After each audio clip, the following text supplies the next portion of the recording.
There are certain endgames in which we have a specific problem.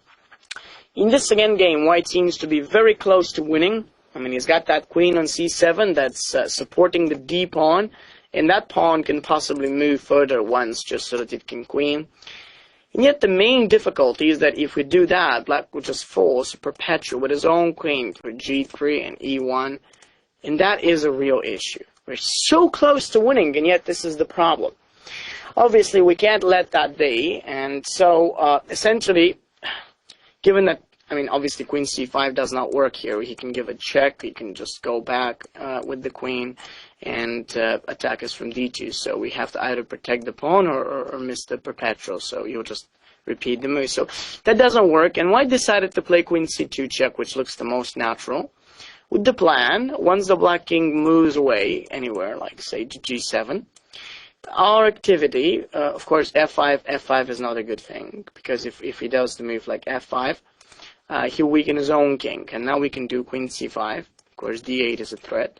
He'll do queen g3 there. Then we have queen e1, queen g1, and the thing is that when black holds the pawn, his f6 is not in the proper position, so we can do queen b6, and then d8 goes with the tempo, so white will queen. Therefore, we can certainly suggest that f5 is not a good move. Black has to get that king back on g7 as natural. And then, of course, white can do queen e4, queen to d2, and this is the important move. Okay, so white has a far advanced pawn, a very well activated and properly placed queen. So the real question is here, what is he going to do? I mean, just being good and standing strong in a position like this is excellent. But obviously that's not enough. So we need to find something that's even more powerful in order to win. The question is, what could that be?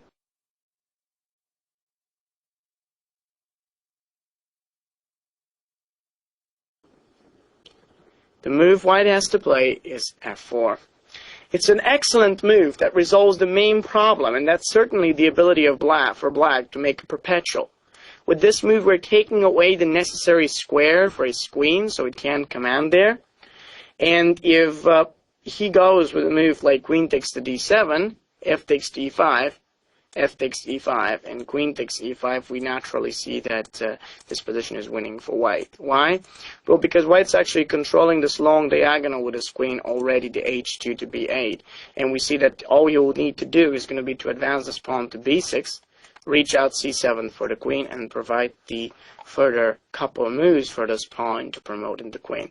So that was not really a solution for black. g4 wouldn't help either because of the same thing. And we have to say that the only thing is queen to g takes f4. Now, nevertheless, white's queen is freed up because he does no longer have to worry about black's own queen going down to f4. And after queen b7, king g6, queen c8, pawn to f3, and queen g8 check, we see how wherever the black king goes, white's up to promote the pawn, and black did not have the time to do this perpetual. White's just blocking it. A very beautiful way in how sometimes we just have to pause and really ask ourselves, what is the obstacle?